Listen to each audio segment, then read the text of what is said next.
Hello, Star Lovelies. It's a great time to be a soul. Today we're talking about decisions. Now, decisions are something that we make constantly. And why am I revisiting this discussion? Well, I'll be honest with you, bar none. Every single one of my clients wants support in making decisions, whether they are, in that elbow of change and they're going through a pivot, which there are tons of decisions that come up, whether they've hit an upper limit. Also, we're shifting things, so tons of decisions come up. But if they've been around for a while, just these changing times are pressing the tools that we've already put in place. And so here we are on the heels of Neptune moving into Aries and Saturn stirring up that Aries. And we've had all these Aries points and blah, blah, blah, blah, blah with the stars, right? I'm not going to dive into that deeply. There are other podcast episodes that talk at length about each one of those, Saturn in Aries and Neptune in Aries. And so we're going to leave that in so much as saying that Aries makes us observant. It's a wake-up call. All of a sudden, we see things in ways that we hadn't become aware of them before. So our ability to observe what's true, what's real, and to be honest with ourselves is at an all-time high. And so it's not as if you're going to look back at every single one of your decisions and say, oh, crap, I made all the wrong decisions. We don't want to look back. Aries is very forward-looking. It's like, where are we at today? Let's take the status point of where we are, and then let's make those decisions that align with our best interests for moving forward. And like I said, it's like you're so observant. It's like a veil has been lifted, and all of a sudden you have clarity. And when people think about clarity, they think, yay, every single one of the answers are going to come in. Clarity doesn't mean that. Clarity means that you see things clearly. And so when you're in this observation mode, I do want to touch back on decisions because you're going to be pressed in different ways. And so right now we are in the new era time. Things are unknown, uncertain, unfamiliar. And so therefore there's overwhelm. Because everybody's got this wake up happening and whatever pace they're willing to wake up, we're unable to hide things. So visibility becomes one of the topics, and showing up for yourself and showing up for others becomes one of the topics. And that is chaotic because for the last 14 years, and especially the last 3, we haven't had to do that. And so here we are at the precipice of change. And so we're in this massively observant time. And so I've been going through, as part of this playlist, intuition and perceiving.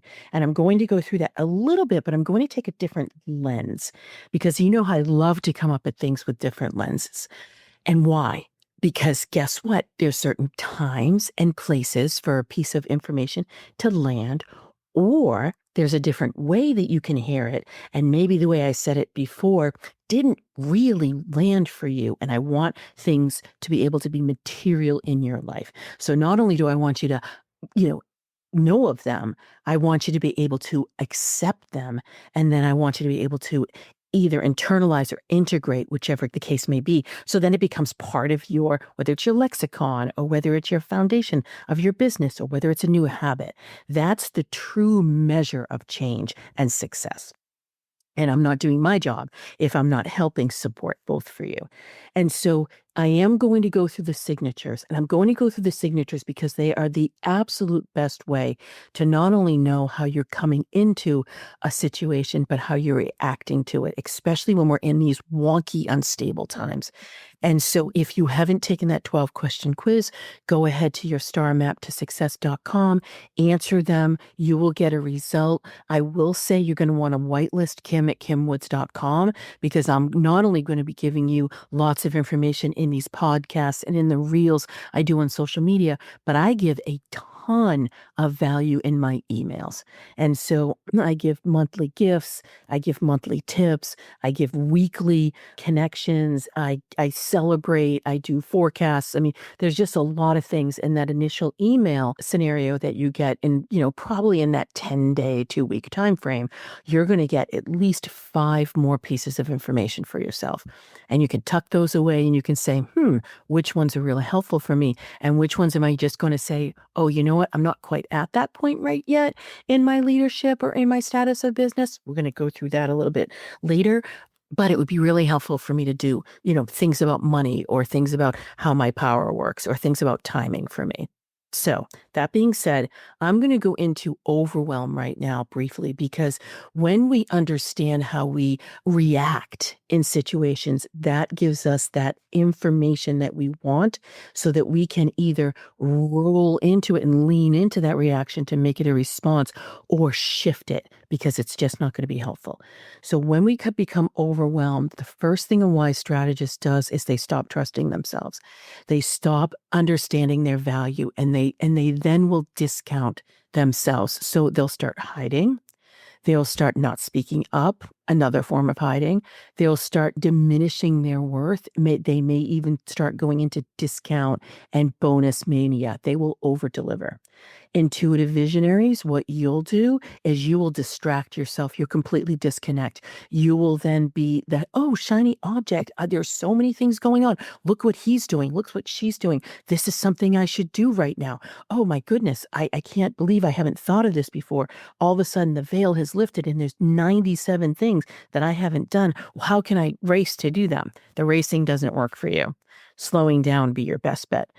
Collaborative explorer, you, like the intuitive visionary, lose your footing, but for completely different reasons. You will start becoming much more in that caregiving for others mode, that people-pleasing reaction that you have. Make sure that everything's copacetic. Don't rock the boat. Let's just keep things in the status quo because I don't want anybody to be looking at me quick. Basically, that's where you are. That's not a workable scenario for you in the long term.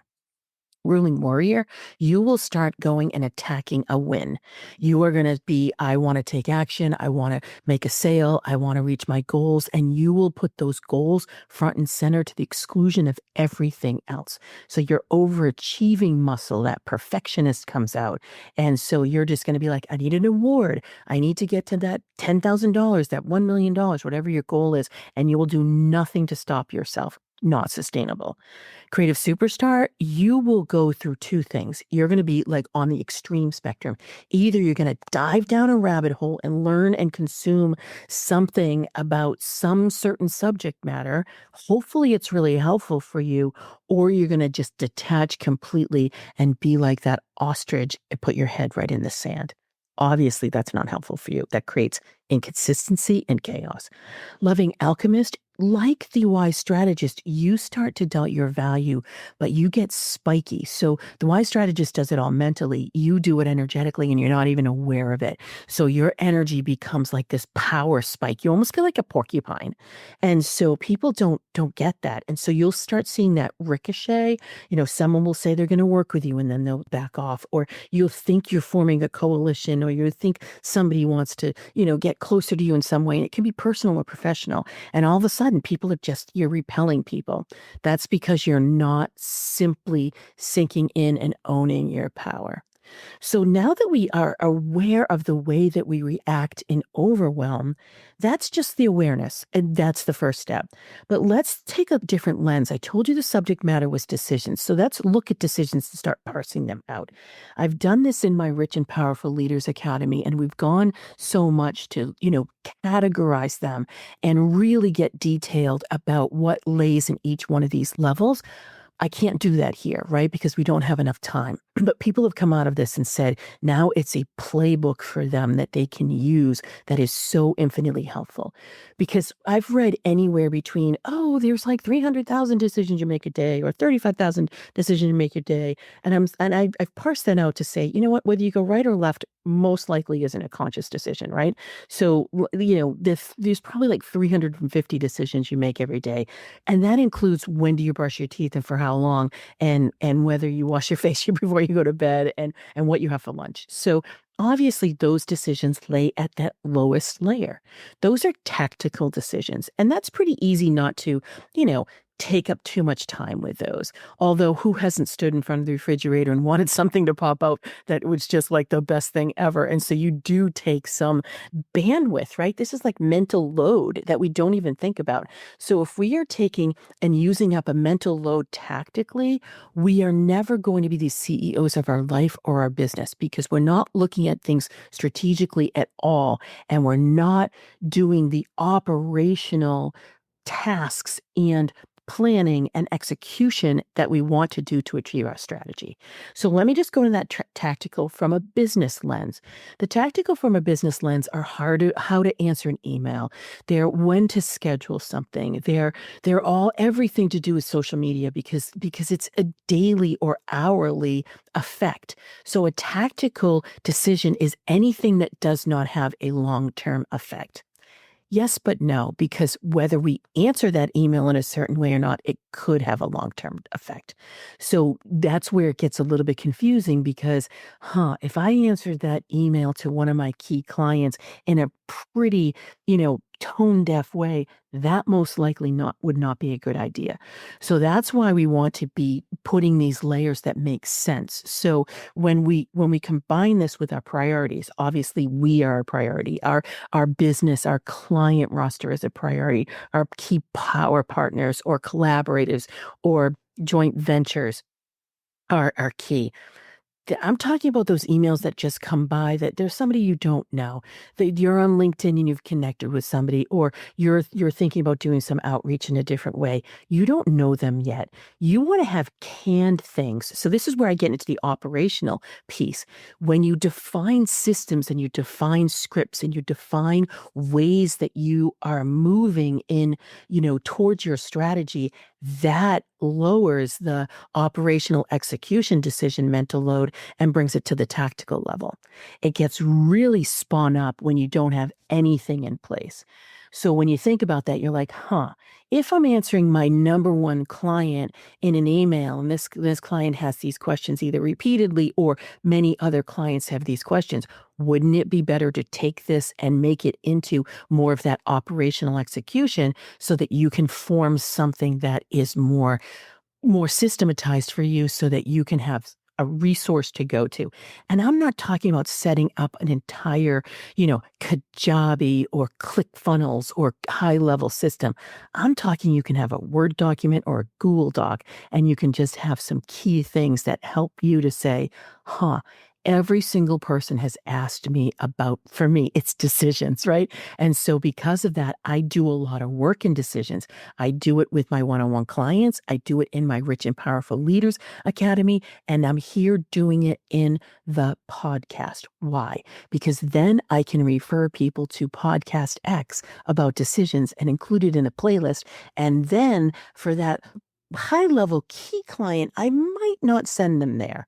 I'm most likely, depending on what my client container looks like, I most likely will give them the answer that they're seeking while teaching them just a little bit what that next level looks like. But for everybody else, I can then refer them to this playlist and all of a sudden I've got a strategy that does not take any bandwidth from me or mental load. And now I can have this in a key resource file and send them to this place to go. Isn't that awesome?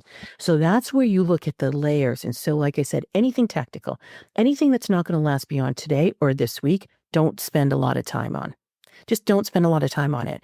I mean, horribly or not horribly, I don't spend a lot of time on social media.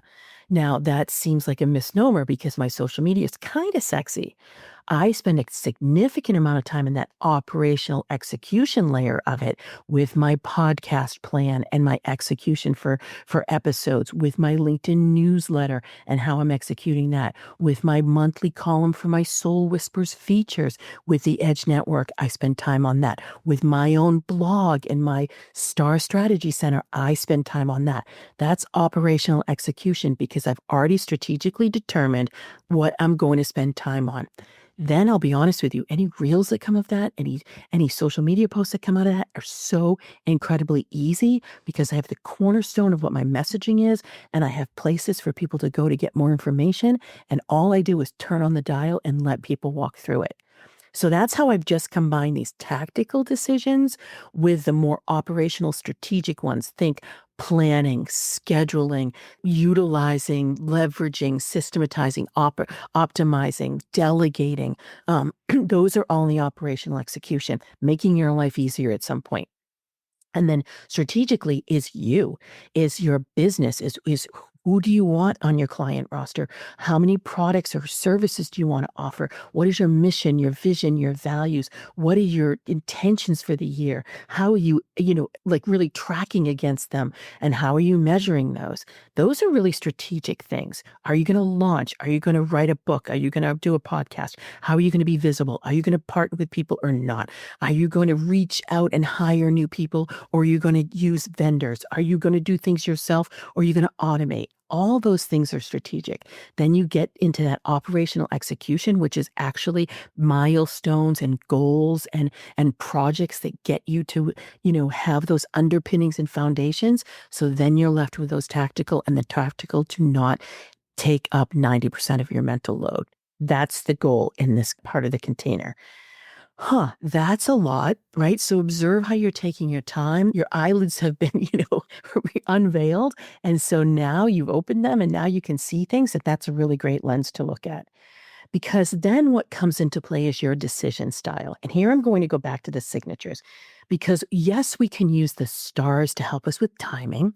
We can use our own energies to know how we like things to work for us. Do we love to pile things all and batch them? Is that really great for us? For an intuitive visionary, it's phenomenal. For a creative superstar, it's phenomenal. Why strategist? Not so much. Loving alchemist? Maybe. So that's where knowing your own energy and how you like to work is really great. But I am in the decision, right? So again, the decision, what type of decision it is. Is it strategic, that tactical execution, or that operational execution, right? So there's that strategic, then we get the operational execution, and then we get the tactical execution. That's really helpful. Then you take how do I make decisions? How do I react when I'm in overwhelm? My decision style. And yet what is helpful from me looking at the stars and timing and the plans I already have laid out? That's like delegating to yourself in the future, which is really helpful. And then my own energy. So important. But right now I'm going to hone in on your decision style. If you are a wise strategist, you are looking at logic first. And honestly, you are the only signature that pro-con list really works for. So go for it. Use it. That's excellent for you, as long as you tie it into your instinct. For you, intuitive visionary, you are always going to be looking at the potential. This is why so many things come in that you want to say yes to, because you can see the potential. Also look at the effort it will take and go back to you. Does it support your soul mission? Is it part of your strategy this year? If not, it's either not yours or it's not yours right now. For you, collaborative explorer, this is where your antennas are all about the connections. And so you're looking at like the who you know and who you can connect to. And so when you're making a decision, that's one of the first things that comes into play. Perfect, because you can get support. The key is for you to ask for the support and actually follow up to make sure you get it. Now, the ruling warrior, you're going to take action. You are that quick action. You know, when in a crisis, everybody wants you around. However, not everything's a crisis. And when we have decisions that 90% of them are not strategic, in probably 70% of them are not that operational execution, don't waste your quick action unless you can just cross it off your task list and be done and it really is tactical. Utilize your steps now for the long term. And so delegation and really relying on support is excellent for you. For you, creative superstar, ask yourself the question, how does this support me? How does it support my empathy, my sensory overload, my overwhelm? Do I have the capacity to do this? Because you're a little bit like the intuitive visionary, that you'd like to say yes, anything that's creative and anything that's new. Number one, most of it's yours. It's not like the intuitive visionary who just attracts everything. Most of it that comes to you is yours, but Is it yours right now? And how does it fit in is the key question for you. That's your filter. And then for you, loving alchemist, you are the quintessential mission, vision, values person because you're value-based. And so do your values get supported by taking these steps? That's the key. And how does it utilize your power to bring people closer to you in your world? Those are your two things. And so knowing these, all of a sudden you just got a huge filter by your own energetic signature. And when you lean into your intuition, because yes, we use our mind, we use that left brain that we have, we use our intellect, we use our logic, we use all the, decision-making criteria, our strategy, our quick action abilities, our connections, that's all great. And yet when we lay down our intuition, we are laying down almost a time save of probably an X factor of 50. So with the intuition for you wise strategist, you want to trust yourself enough to say yes, to bring those people to you because you are a thought leader. So thinking more of that systematized step-by-step approach of people coming into your world. For you intuitive visionaries, you want to go with the cycles. This is where the cosmos are really helpful for you. So what during those times that are those, big gathering times, those optimizing times, really align your energy with those and stick to it, even though it's hard, because they'll help you when you get to those growth times, those, kind of full moon-ish times where you can do that outreach. And it's really the time to extend yourself and to do that growth that you desire. For you, collaborative explorer, partners are your deepest connection. And so you have that ability to know what is hidden and what people are really wanting to do. And so instead of placating and massaging the compromise, think about how it can serve you and choose yourself and ask the question of your intuition, how would this serve me and me alone? It's going to be a hard thing for you to do, but super helpful in this new era.